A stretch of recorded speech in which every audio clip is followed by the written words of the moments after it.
सम्मान करते हुए, जिस प्रकार डॉक्टर दिन रात मेहनत कर रहे हैं हमारे देश के लिए, उनका सम्मान करते हुए, और साथ ही गौड़ ब्राह्मण समाज के कुछ सदस्य भी मौजूद हैं, आप देख सकते हैं। आज ये डॉक्टर सभी निःशुल्क सेवा देने आए हुए हैं। सबका साथ, सबका विकास, सबका सम्मान।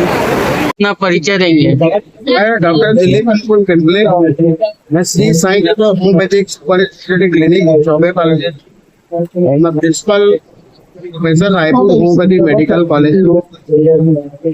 जी, होम्योपैथिक दवाई और अंग्रेजी दवाई में क्या डिफरेंट है? एलोपैथी और होम्योपैथी में जस्ट डिफरेंट उनके एथिक्स का है, उनके रूल्स का है।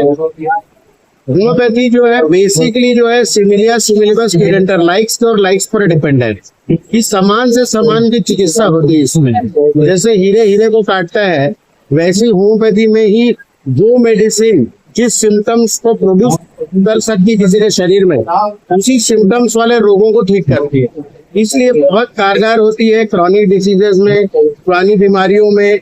जस्ट लाइक वैक्सीन का जो कंसेप्ट है, वैक्सीन का कंसेप्ट होम्योपैथी का ही कंसेप्ट एक प्रकार से लाइक्स और लाइक्स वाला। तो ये होम्योपैथी क्रॉनिक केसेस के लिए और लोगों की मेंटल कंडीशन, बहुत सारी डिसीजेस में, स्किन में, सब में बहुत अच्छा वर्क करती है होम्योपैथी। जी, कुछ लोग का देखा गया है कि बोलते हैं अंग्रेजी दवाई खाने के बाद जो जादू जैसा हो जाता है, एकदम दर्द छू मंतर हो जाता है, तो लोग अंग्रेजी दवाई के पीछे ज्यादा भागते हैं। वो कहा जाता है कि होम्योपैथिक में जड़ से साफ होती है। तो आप देश वालों के लिए क्या कहना चाहेंगे? एलोपैथी में इंस्टेंट रिलीफ जरूर होता है, लेकिन क्योर नहीं होता। वो दर्द उस समय के लिए ठीक करेगा, फिर वो आदत लग जाती है मेडिसिन की, और कई बार बैड इफेक्ट भी होते हैं उसके मेडिसिन के। होम्योपैथी क्या है, बेसिकली धीरे धीरे जेंटल क्योर होता है, इसका परमानेंट जेंटल क्योर बोला जाता है, जो जड़ से ठीक करने की कोशिश होती है उसकी। जी, तो लोगों से आप क्या कहना चाहेंगे? लोगों को यही कहना चाहूंगा कि कोई भी पैथी कंप्लीट नहीं है किसी भी क्षेत्र में, चाहे वो एलोपैथी हो, आयुर्वेदिक हो, होम्योपैथी, कहीं ना कहीं उसके लिमिटेशन होते हैं। इनके साथ इमरजेंसी जैसे होता है, एकदम से अचानक किसी को सर्जरी की जरूरत है, किसी का परफोरेशन हो गया, ब्लीडिंग हो गई है, तो इसको बिल्कुल लाइफ सेविंग काम करना चाहिए। इसीलिए आजकल जो गवर्नमेंट है इंटीग्रेटेड जो मेडिसिन है, होलिस्टिक मेडिसिन वो दे रही है कि सारे पैथी मिलकर किसी को ठीक करे। तो सबकी जरूरत कहीं ना कहीं है। वहीं एलोपैथी वाले बिल्कुल हार जाते, घर ले जाइए, तो वहां से कई बार होम्योपैथ का काम चालू होता है, और होम्योपैथी मेडिसिन से वैसे भी बहुत। तो ये सब अपने अपना कंसेप्ट के आधार। आयुर्वेदिक में कुछ चीजों की बहुत अच्छी दवा है, होम्योपैथी में तो क्रॉनिक केस के लिए तो बहुत ही अच्छा है। इन केस आप एकदम एक्सीडेंटल, इमरजेंसी, सर्जिकल केस में एलोपैथी अच्छा काम करती है। कोई पैथी बुरी नहीं है, सबका अपने अपने जगह पर बहुत अच्छे से।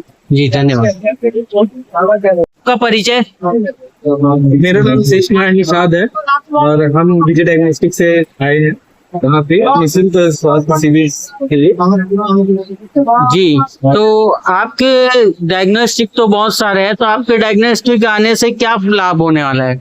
हमारे यहाँ कंप्लीट हेल्थ चेकअप होता है, सोनोग्राफी वगैरह, एक्सरे वगैरह, यूएसजी, डॉपलर, कलर डॉपलर, अपना CT scan, MRI, pathology test, ये सारी चीज जो है हमारे यहाँ वहीं के वहीं हो जाती है। और जितने भी टेस्ट है उस पर डिस्काउंट रहता है 40%, 20% टेस्ट के अकॉर्डिंग जो है हमारे में डिस्काउंट।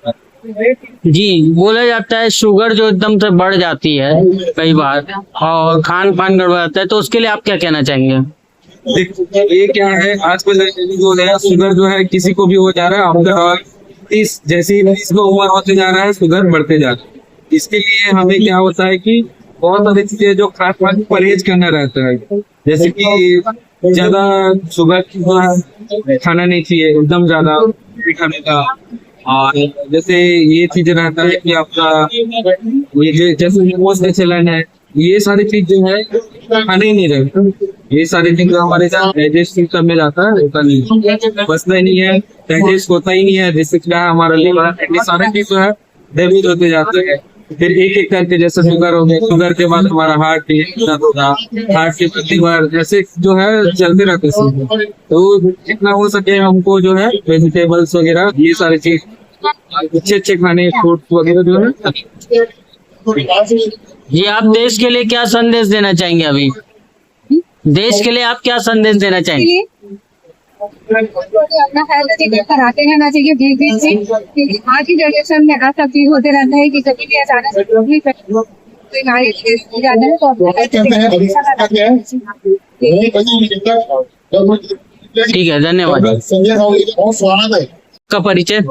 मैं डॉक्टर विकास गोयल, मैं हेमेटोलॉजिस्ट यानी रक्त रोग विशेषज्ञ हूँ और रायपुर में बीते 13-14 साल से कार्य कर रहा हूँ। जी देश वालों के लिए आप क्या संदेश देना चाहेंगे? रक्त से विशेषित आपके क्लिनिक से विशेषित क्या क्या कहना चाहेंगे?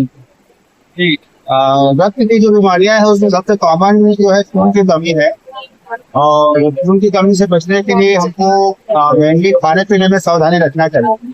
कुछ खाने की चीजें होती हैं जिसमें आयरन वगैरह अच्छी क्वांटिटी में होता है जो कि खून बनाने के लिए हेल्पफुल होता है। तो जैसे कि हरी पत्तेदार सब्जियां हो गई, बटर हो गया, अनार हो गया, ये सब में आयरन बहुत प्रचुर मात्रा में होता है। मगर कोई ये सब खाने पीने में सेवन करता है तो उनको एनीमिया से बच सकता है। दूसरा जो कॉमन छत्तीसगढ़ में है वो है सिकल सेल एनीमिया, ये भी एक एनीमिया का प्रकार है, ये रोग है और इसके बारे में जागरूकता बहुत जरूरी है। ये बीमारी तभी समाज में फैलता है जब सिकल से मरीज होता है। अगर हम लोग ऐसा करते हैं कि बहुत सारे हैं इसको सिकल वाहक है, इसकी मरीज सिकल वाहक से ना हो, दूसरे जनरेशन में हम सिकल सेल के मरीजों को आने देना। जी बार बार सुनाई आता है कि खून जम रहा, पतला करने की दवाई बहुत लोग खाते हैं और रेगुलर हो जाती है, तो उससे बचने के लिए क्या करना चाहिए कि कभी भी ये बीमारी ना हो? खून गाढ़ा होने के देखिए बहुत सारे कारण होते हैं और कई ऐसे पेशेंट भी हैं जिनको पहले खून का थक्का जम चुका हो, चाहे खून का थक्का जमने से का दौरा आया हो या स्ट्रोक हुआ हो, इसमें हमको खून पतला करने का दवा दिया जाता है क्योंकि ऐसा करने से दोबारा आने का रिस्क कम हो जाता है। लेकिन जो भी ये दवा का सेवन करता है जो भी इसमें ब्लड टेस्ट करना चाहिए, इससे हमको पता चल जाता है कि ब्लड बहुत पतला तो नहीं हो रहा है। अगर बहुत पतला हो रहा है तो दवा का डोज थोड़ा कम पतला पड़ता है और अगर रिपोर्ट नॉर्मल आ रही है तो इनको को कंटिन्यू करना रहता है। तो इसमें ऐसा नहीं कि एक बार दवा चालू हो गया तो बीच में कोई भी टेस्ट नहीं कराए, बीच में डॉक्टर को जाके दिखाना चाहिए और अगर वो कोई जाँच पूछते हैं तो जाँच जरूर कराए। जीवन में लोग कौन कौन सी लापरवाही करते हैं? इसमें जीवन में लोग कौन कौन सी लापरवाही करते हैं? और स्वास्थ्य के क्षेत्र में मैं देखा हूँ कि कई सारे जो पेशेंट रहते हैं उनको बीमारी सिर्फ लापरवाही की वजह से होती है। जैसे कि मैंने खान पान के बारे में बताया तो जंक फूड बहुत खा रहा है और जो हेल्दी फूड है उसका सेवन नहीं कर रहा है, वैसे में उसको खून की कमी हो सकती है, प्लेटलेट की कमी हो सकती है। दूसरी लापरवाही ये करते हैं मरीज को कि दवाई बताया गया है वो मिस कर देते हैं, कई बहाना बनाते हैं कि दवा खत्म हो गया था या मैं सो गया था ले नहीं पाया या घरों किसी ने याद नहीं दिलाया। ये सब बहाने से क्या होता है कि अगर दवा रेगुलर कोई मरीज नहीं खाएगा तो वो बीमारी सही कंट्रोल नहीं हो पाता है। ये लापरवाही से बचना चाहिए और अभी गर्मी का मौसम है, पानी का बहुत सेवन करना चाहिए। उससे बचने के लिए जो भी मौसमी फल है वो खाना चाहिए। ये सब सावधानी रखेंगे तो काफी हद तक कई सारे बीमारियों से बच सकते। जी धन्यवाद। Thank you. मैं डॉक्टर विकास अग्रवाल गुड़ियारी से और मैं फैमिली फिजिशियन पिछले 32 साल से प्रैक्टिस कर रहा हूँ। IMA का स्टूडेंट हूँ। जी डॉक्टर लोग को इलाज करने में किन दिक्कतों का सामना करना पड़ता है? दिक्कतों का सबसे बड़ा सामना तो यही है कि पेशेंट फॉलो नहीं करते और गूगल का सहारा बहुत लेते हैं। हमारे पास लाने के पहले गूगल में डाल कर डायग्नोसिस लेके आते हैं, सब खाने बड़ी दिक्कत। तो मेरा सबसे यही गूगल पर भरोसा ना करें, अपने डॉक्टर पे भरोसा करें। ट्रीटमेंट के लिए चाहे इन्वेस्टिगेशन का फाइंडिंग क्या है, उसका रिजल्ट क्या है, उसका कारण क्या है, गूगल पे जाने का बहुत सारे कंफ्यूजन पैदा होते हैं, वो टेंशन भी होता है, उससे हमारी कई बार बढ़ जाती है, एंजाइटी बढ़ जाती है। जी देखा गया है कि YouTube में लोग जा रहे हैं और उसमें बहुत सारी चीज अच्छी भी बताती है और बुरी भी बताती है। कई लोग फेक कुछ भी अपनी टीआरपी बटोरने के लिए बनाते हैं, उसके लिए आपका क्या कहना है? ये तो टीआरपी बटोरने के लिए बनाते हैं, ये तो प्योर है, उसको डिसाइड करना है कि जो सही चीज हम देख रहे हैं, सही जानकारी दे रहा है कि नहीं दे रहा है, और उसको अपने के साथ सचमार्ग करें, तो पालन करने के पहले भी ताकि उसका भी नुकसान हो। जी धन्यवाद। जी आप बताएं आपका परिचय।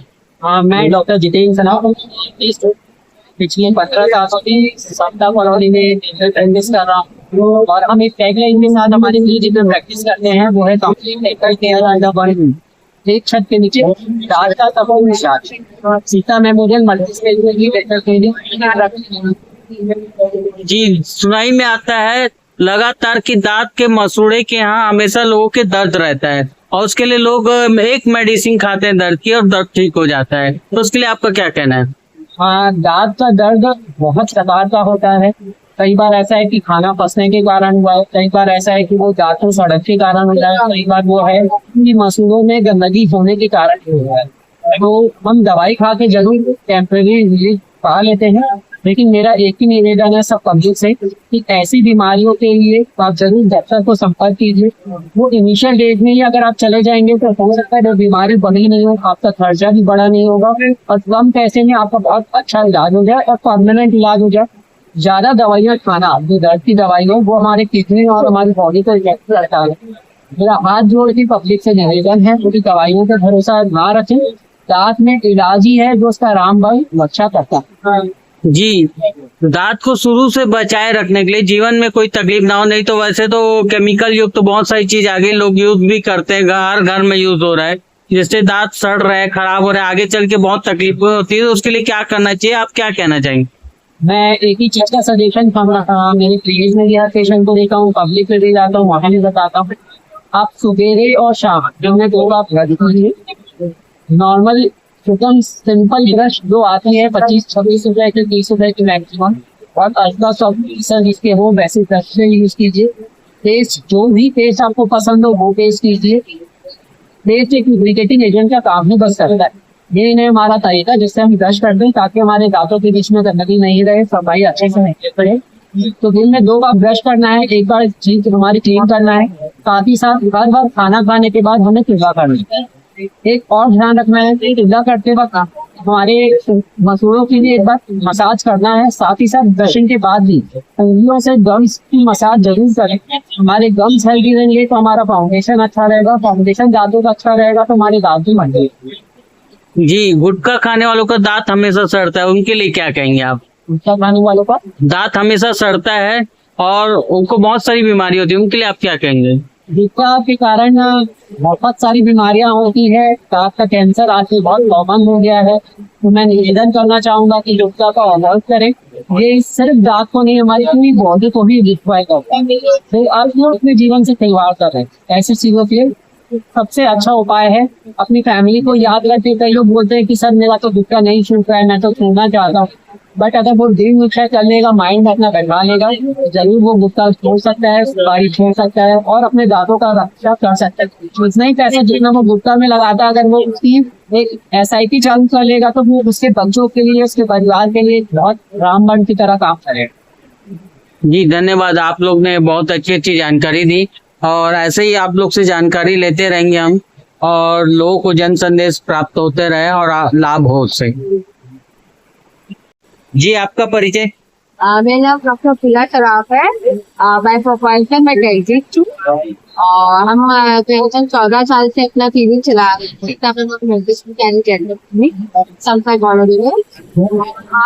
हैं। हमारा क्लिनिक हर एक लेटेस्ट टेक्नोलॉजी से इक्विप्ड है।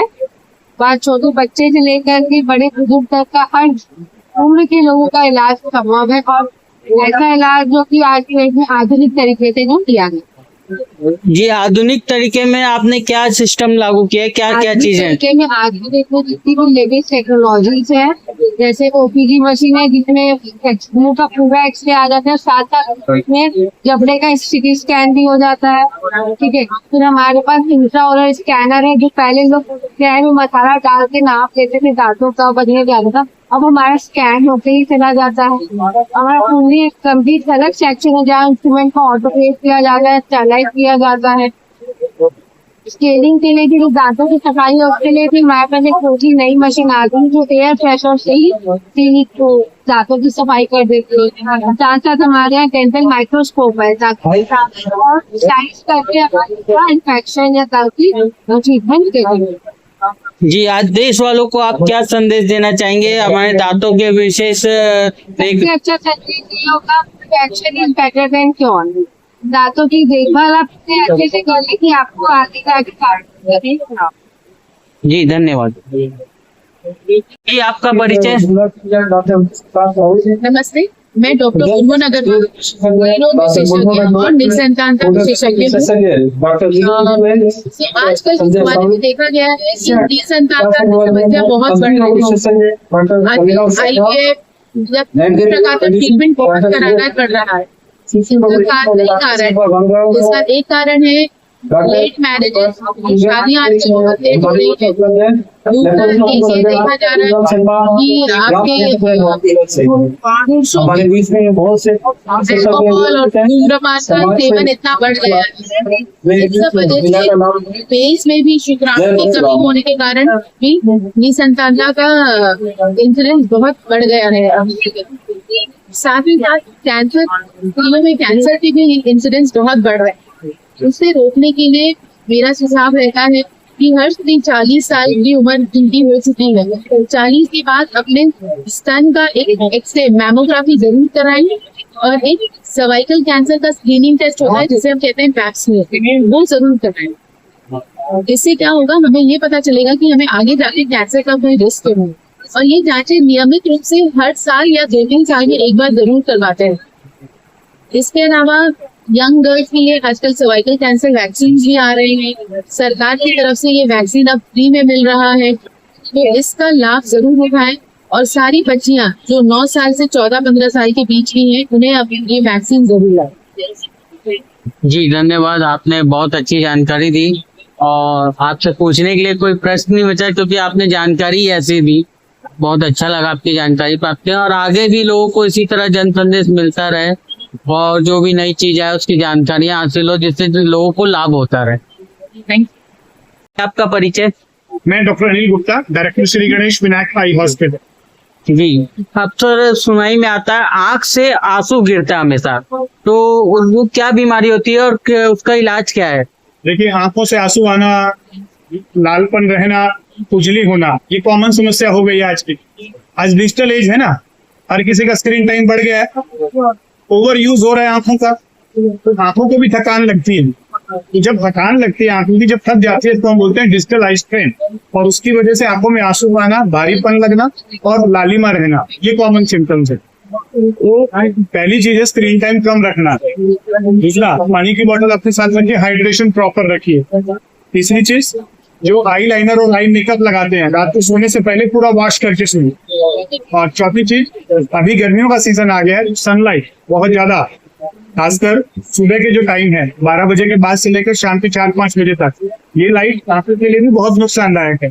अच्छी क्वालिटी के गॉगल्स होते हैं यूवी लाइट प्रोटेक्शन, उसका यूज करें।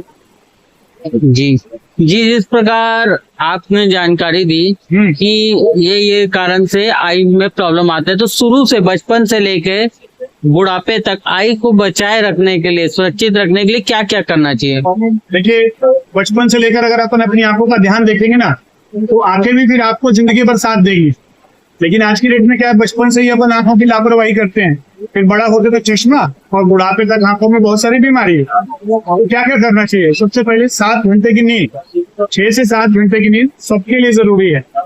जैसे अगर अपन बहुत सारा काम करते हैं, बॉडी थक जाती है, जब हम लगातार काम करते हैं तो सबसे ज्यादा आंखें थकती है और नींद आंखों के लिए सबसे अच्छी है।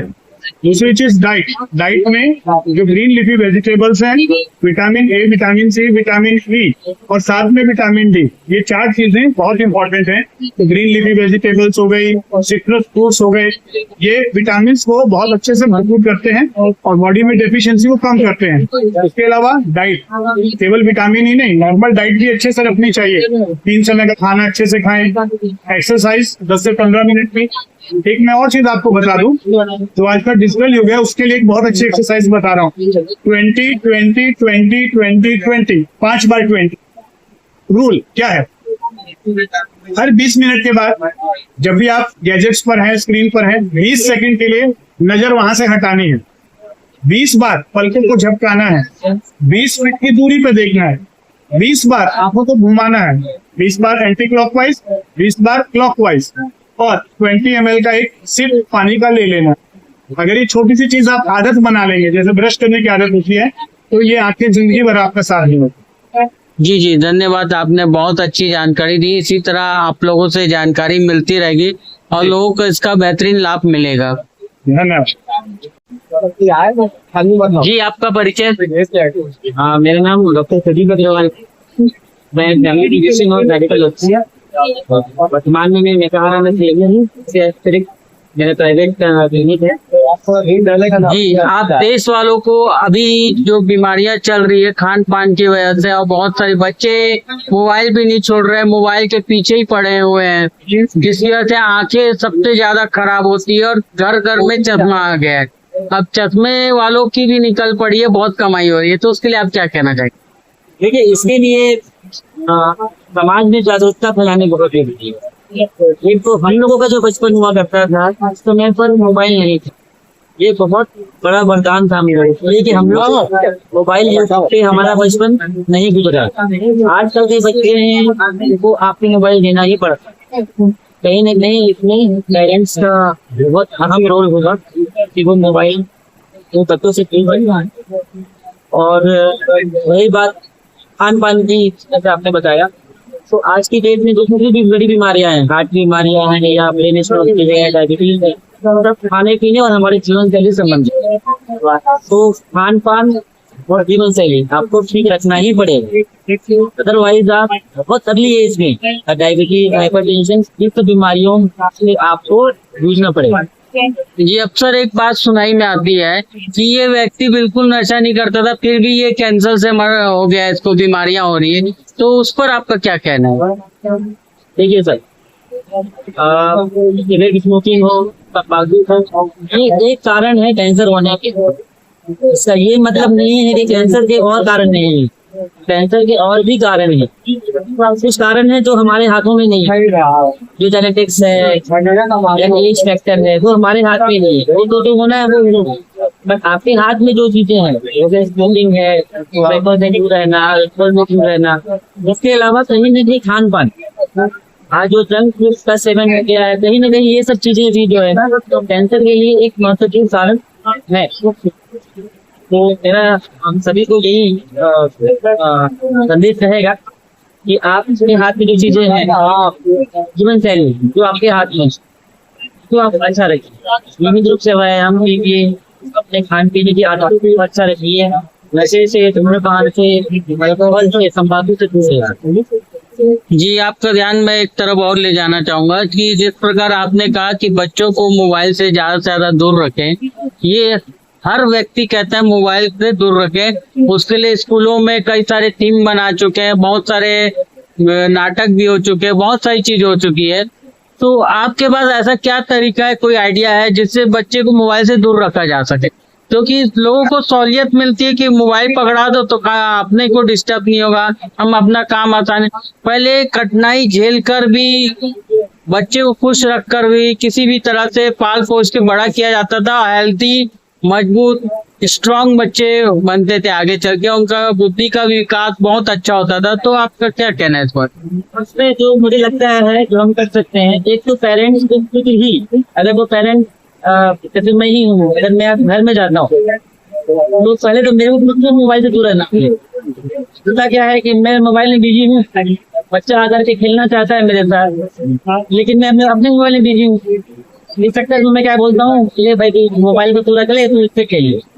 तो पहले तो अभिभावकों को मोबाइल से दूर रहना पड़ेगा। अगर वो घर पे हैं, अगर वो फैमिली टाइम स्पेंड कर रहे हैं, तो आप दिन भर में आप अपना बिजनेस कर रहे हो, जो भी आपका क्लिनिक है, आपका जो भी बिजनेस है, उस समय आप मोबाइल का यूज कीजिए। आपका बच्चा उस समय स्कूल में बिजी है या फिर किसी एक्टिविटी में बिजी है, तो शाम का टाइम में, रात का टाइम में जब आप घर पे जा रहे हो, आपको मोबाइल से दूर रहना पड़ेगा, तभी आप अपने बच्चे को मोबाइल से दूर रख सकते हैं।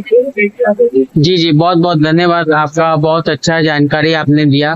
और आप ही की तरह सभी डॉक्टर अपनी अपनी जानकारी, अच्छी अच्छी जानकारी दे रहे हैं, जिससे मानव को बहुत अच्छा लाभ होगा जीवन में। आशा है कि आगे भी इसी तरह जानकारियां मिलती रहेगी। रवि भी आपको भी बहुत बहुत धन्यवाद, और साथ में अपने एक और ब्राह्मण समाज जिन्होंने आज इतना बहुत अच्छा कैंप किया है, बहुत अच्छा स्वास्थ्य शिविर किया है, इनको भी बहुत धन्यवाद देना चाहूंगा कि आज के समय में भी अब समय किसी की पास भी नहीं है। उन्होंने इतना सब कुछ अच्छा अरेंजमेंट किया, इतने डॉक्टरों को एक साथ बुलाया, आज हम डॉक्टर भी आपस में इसी बहाने किसी से मिल रहे हैं, समाज के लोगों से मिल रहे हैं, तो बड़ा अच्छा फील हो रहा है। Thank you.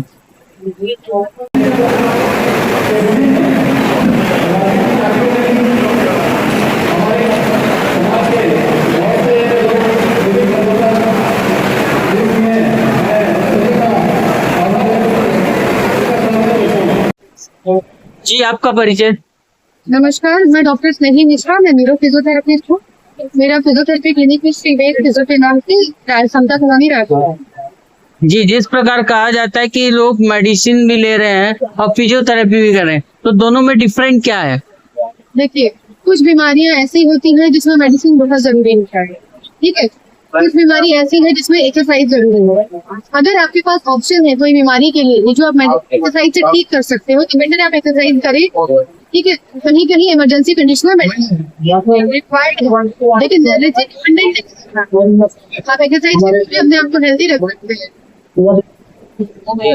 तो क्या मेडिसिन छोड़कर अगर शुरू से फिजियोथेरेपी वगैरह लेते रहे आदमी, एक्सरसाइज करते रहे, तो क्या उससे बचा रहेगा? जी, अगर आप शुरू से हेल्दी लाइफस्टाइल रखते हैं, ठीक है, आपका खान पान, आपका एक्सरसाइज प्रॉपर है, तो बहुत हद तक आप बीमारियों से बचे रहेंगे।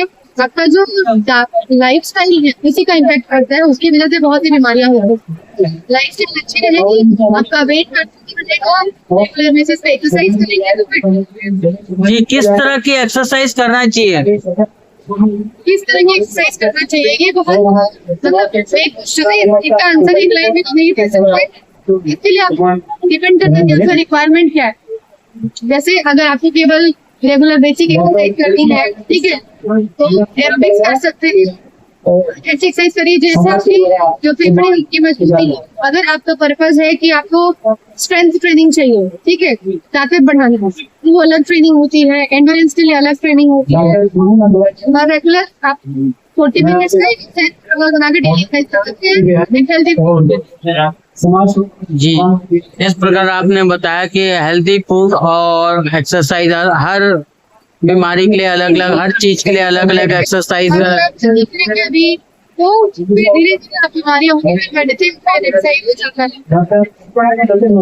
जी, बहुत बहुत धन्यवाद, आपके सहयोग से बहुत अच्छी जानकारियां मिली, और आगे भी लोगों को इसी तरह जानकारियां मिलते रहे और उससे लोगों को लाभ हो जीवन में। समाज के सभी सम्मानीय तालिका बजनी चाहिए। आज हमारे समाज के लिए बहुत ही अच्छा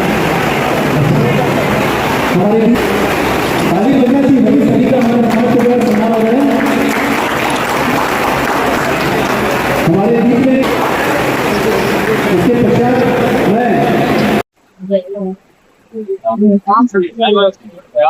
जी, आप अपना परिचय दें। मैं doctor Anil Kumar Sharma, health department bureau service. जी, आप हार्ट ट्रीटमेंट डिपार्टमेंट में मेडिकल कॉलेज।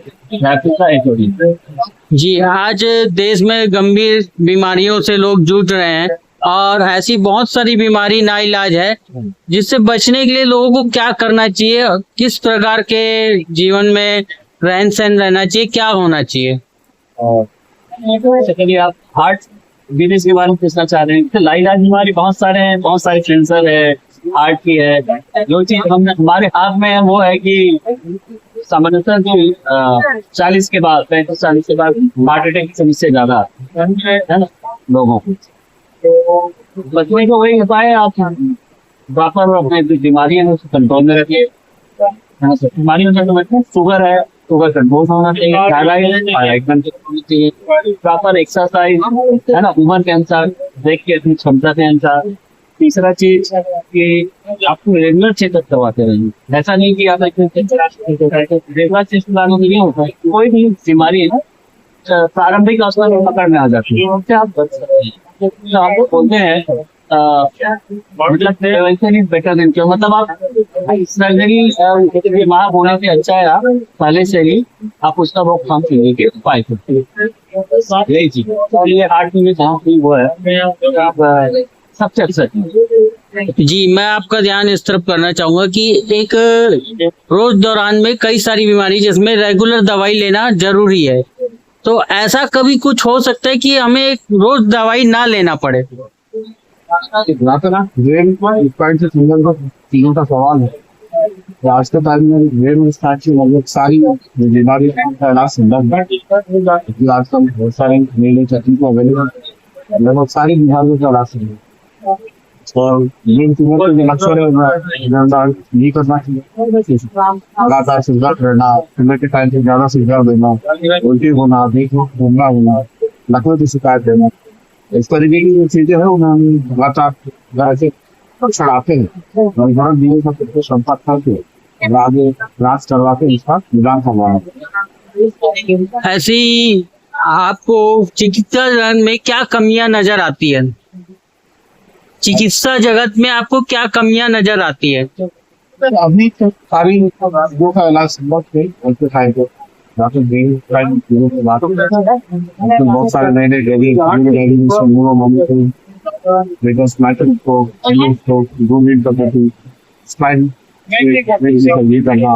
लगभग सारी समस्याओं का सारी बीमारी का जी, आगे भी हम इसी तरह आपसे जानकारियां हासिल करते रहेंगे। जी, बहुत बहुत धन्यवाद।